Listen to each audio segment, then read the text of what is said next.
Is a Delta Pro Ultra worth it? I'll tell you why I'm on my third inverter. Also go over a few pros and cons about this unit along with some tips and tricks. That way if you're looking into getting one of these, hopefully the information in this video will help you out.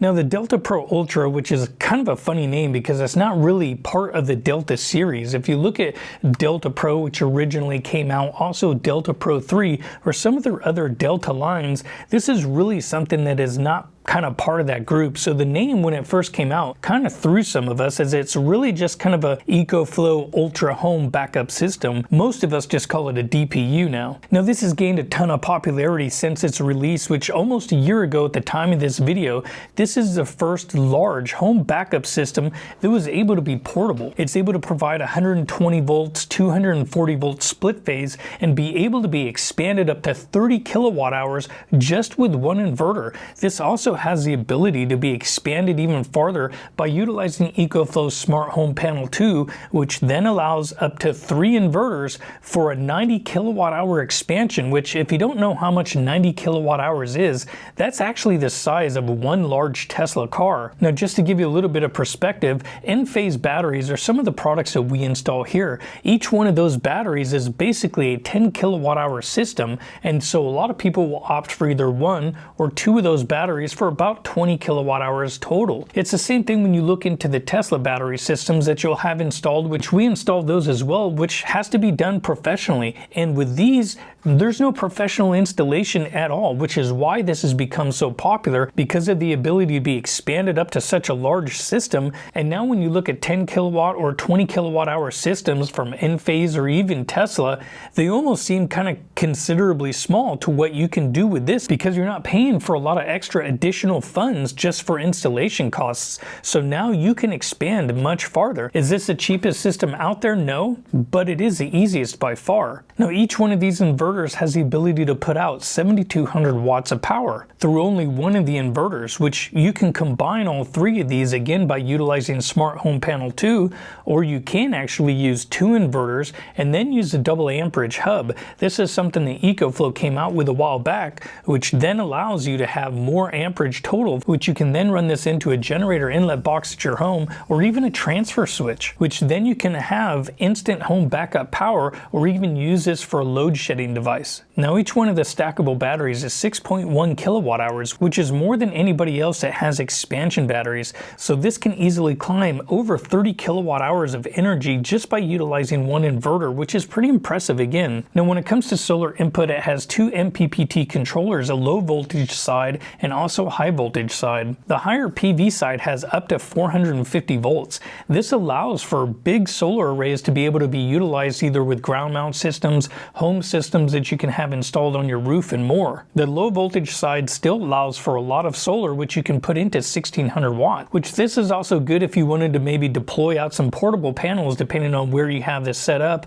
Or I actually utilize my RV and I'll plug in the low voltage side with my RV, and the high voltage side is actually the PV system I recently installed on my roof. And the battery chemistry for these are lithium iron phosphate, and they have built-in heaters, so you can put these into colder locations. Just know that the heaters are going to take some of your power away, so that means about 10% of the energy that's in one battery could be utilized by utilizing the heating function. Now the Delta Pro Ultra also has the ability to be charged at an extremely fast rate, up to 7,200 watts, by utilizing a 240 volt source. So you can actually plug this into either an EV charger that you may have at home, which the plugs actually look like this. These are something that you can plug into right to the in and out port with this 5+8 plug. And the reason they call this a 5+8 is because it has these 5 larger ports, and then it has 8 data pins. So they'll call this a 5+8 plug, and this is basically like a smart communication cable. And this one has the EV side on the other side, or if you wanted to just plug it into a 50 amp outlet,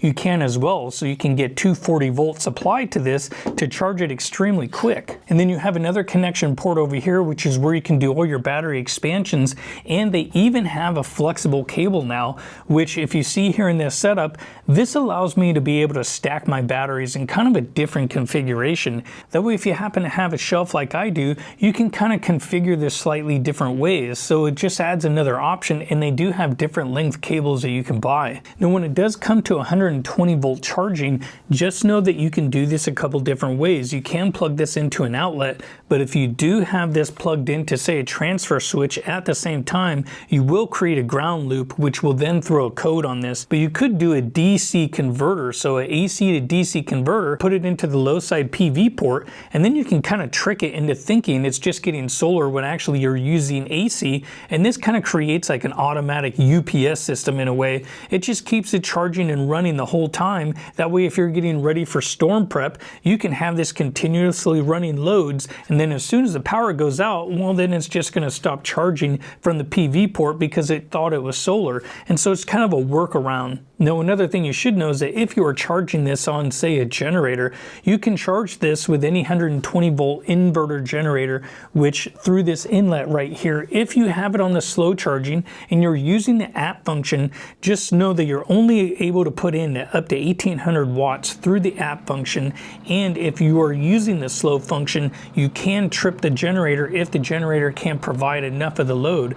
So if you are running a small generator that only is able to put out 1000 watts and your load is 1300 watts, it will trip your generator, overload it, and then AC charging will stop. Now, there is a workaround with that, which you will need something a little bit bigger that can handle the loads. Is what you'll do is you'll put this into fast charging. There's a little switch right here. This will put it into like an X boost feature, or X fusion they call it. This then allows you to charge fully at 1800 watts. But if you have a load that is greater than 1800 watts, say 2500 watts, it'll still use all of the 1800 watts that are coming from the generator, and the extra amount of load is then going to be provided from the DPU and the batteries. So this way it doesn't trip it and throw a code on you. So if there's some people that have been having problems with that, just know that you need to put it into the fast charge position, and then you can use any generator if you want that can provide at least 1800 watts sustained running. So this means that you'll need a generator bigger than, say, a Honda 2200 is. Sometimes it won't be able to handle an 1800 watt load consistently, as eventually it could overload and trip. So you'll want to get a generator that can handle higher loads out of its 120 volt port, such as maybe as seen here. I'm using a Champion 4500. You can also use a Predator 3500. Just know that you'll need something a little bit bigger, that we are not overstraining your generator. That way it trips or overloads as it's having to hold that 1800 watt consistent load. Now, when it does come to charging, you can also charge this with a 240 volt generator, or you can kind of trick it by utilizing a transformer. As you can see here, this transformer from Victron allows me to use a regular size generator that's 120 volts, but then I can charge it at 240 volts because the transformer will provide me another 120 volt leg. So then I can use a smaller generator, which is actually more efficient versus using a large generator that has a large engine that's going to consume more fuel. And by using the transformer, you can actually charge it at a higher rate. So then you can go up to as high as the generator will typically allow, which is about 30 amps, because the transformer, when doing 120 to 240 out, that particular transformer is only going to be able to, one, handle the loads of the actual generator, two, the cord size, and also the transformer coil that's inside, which that one is only able to handle a 32 amp load. So, but that is still better than doing the 1800 watts through there if you're looking to charge this a little bit faster with, say, a smaller generator. That's just kind of one workaround. Now, one of the cool things about this setup is that it is so simple that most people can get this running and up and out of the box. It's basically like a battery generator, right? You can plug this into the wall, charge it, save the energy, and have it on the ready, and then of course expand it or use it as a full home backup system, which then you don't need an installer to come in and install these for a super expensive setup. Again, if you're having a Tesla system or an Enphase system installed, that can cost thousands of dollars, versus this is kind of a plug and play deal if you already have a transfer switch or a generator inlet box installed, because you can then use a 240 volt outlet to power all your 120 and 240 volt loads, as long as you don't exceed the rating of just a single unit. Now, for me, I've been constantly running loads pretty much since this came out. Now, yeah, I did have some problems with this, which we will go over in a minute. Now, currently, I did have this running off of my RV trailer. That is what has charged this system for for several months until I was able to get some time and actually install a second solar array on my house. I now have a new solar array which consists of 8 solar panels on each side. These are 395 watt Canadian solar panels, giving me about 3.2 kilowatt system on each side. This way I'm taking advantage of the sun going from the east direction all the way to the west during sunset.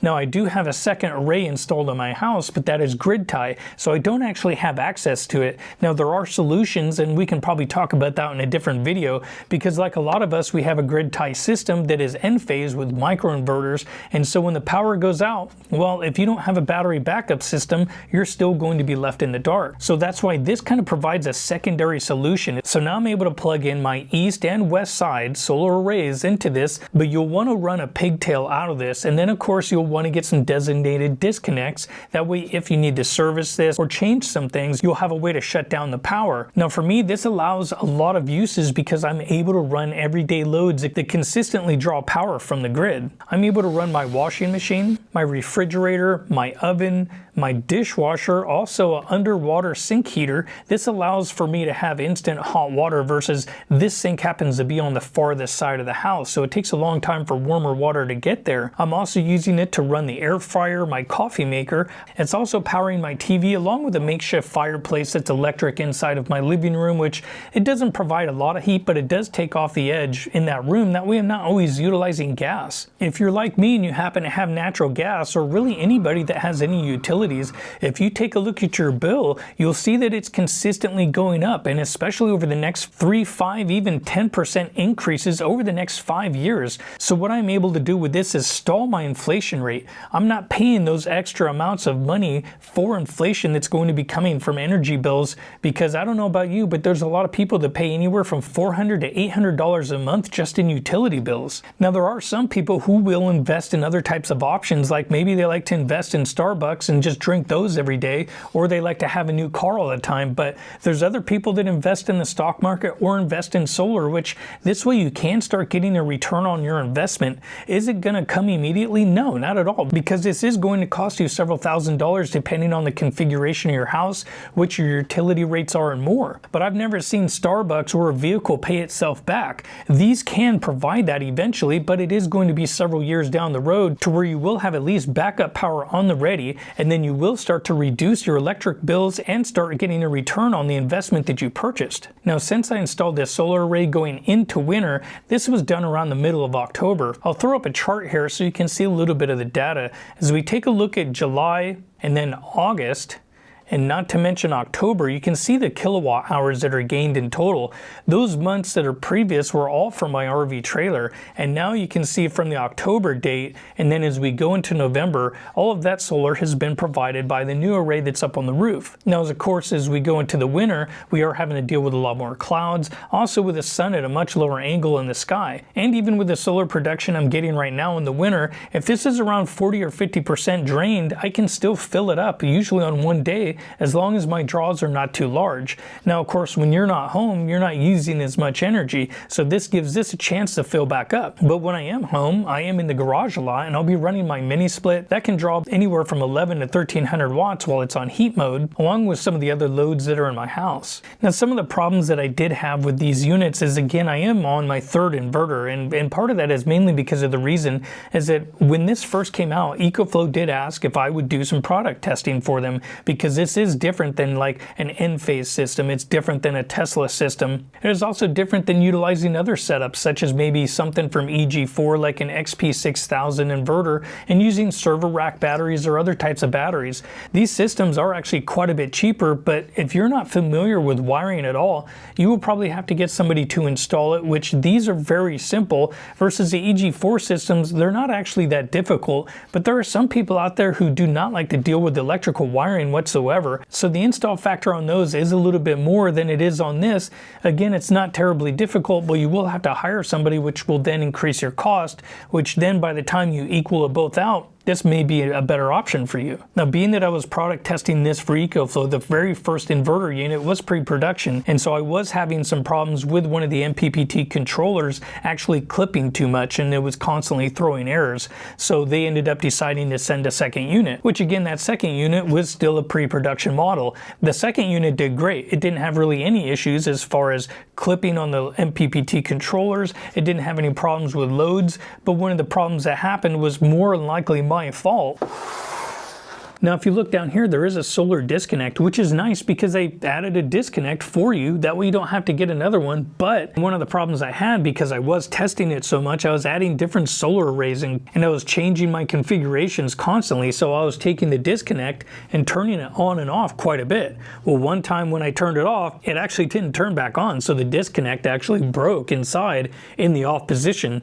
So I was no longer able to get solar into this because the disconnect was permanently disconnected. This is actually the production unit. This is how it looks if you were to buy one. And one of the things I have found now, it's better to probably just leave this one alone because these are not as strong nor are they easily replaceable. Like getting a disconnect like this, these ones are pretty good. It's not like the ones that you'll see in a metal box, but most of the ones that are in a metal box do not do DC up to the amount of voltage that we like. So there's ones like this that you can buy, and I can leave these linked down below. That way you guys can check them out if you want. But one of the tips is really just leave this in the on position once you turn it on.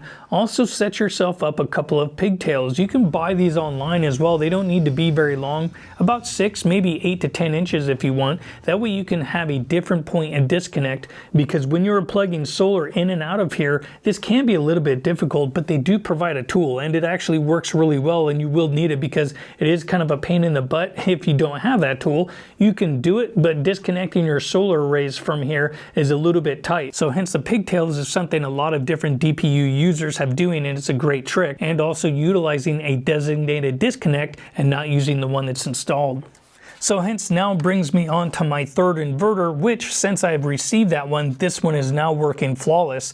And so hence they ended up providing the battery as well. And since this system has worked so much, I decided to end up buying more batteries. So I expanded this all the way out to a 30 kilowatt hour system. That way I can kind of get a lot more data on what this looks like versus like an Enphase system, which I have family members that have those. So it's just kind of an interesting comparison on what this can do versus that. Now, since I didn't install a smart home panel 2, it's not fully automated like an Enphase system or a Tesla system. I decided to go with a little bit more of a cheaper route and also more of a manual route, because now I have a little bit more kind of redundant system, because even if this fails, I can still plug directly into a generator inlet box or my transfer switch. But this has been running consistent loads pretty much since I got the new inverter. I've plugged in my RV to this and now plugged in the new solar arrays, and it will continually load shed all of those devices every day while still providing plenty of power. I can even charge EVs with this as well. And if you were to compare this to say like a Tesla system, each one of the batteries from Tesla is about $8,500, which you would need 3 of those. Then you have to have somebody install it, which that's also going to be a decent amount of money, versus if you were to buy one of these and maybe get a smart home panel 2, the smart home panel 2, depending on how you're going to have it installed, could cost around anywhere from $1,500 maybe to $2,500, depending on the difficulty of the installation and also where you live plus your labor rates. Now again, is this the cheapest system out there? No. Is it the easiest? By far, yes. Especially with the expansion that you can do. Again, if you got 2 of these with the double hub, that's 60 kilowatt hours of energy. That is far more than any Enphase or Tesla system that you're going to be able to buy, because that would be a huge amount of money if you looked into systems like that. And not to mention with a lot of the sales, and plus the fact that the price of this has already come down since launch, it's now getting a lot cheaper to be able to purchase one of these. But there are new tariffs and there are new taxes that are going to be coming on all of this stuff into the next year. So you may want to look into what your plans are and maybe start thinking about that now versus later, because the prices on these have really dipped down, but it's very possible they're going to go back up in the next maybe first or second quarter of next year. And again, I always have discount codes below and plenty of places that you can shop around with links that I'll leave down in the description. That way, if you're looking into the EcoFlow Delta Pro Ultra, you could take advantage of discounts there, or if you're looking into solar panels and you want to buy in bulk, that's where you can save the most. So I will have information on that down below as well. I hope this video helped you out, and I hope to see you guys in another video.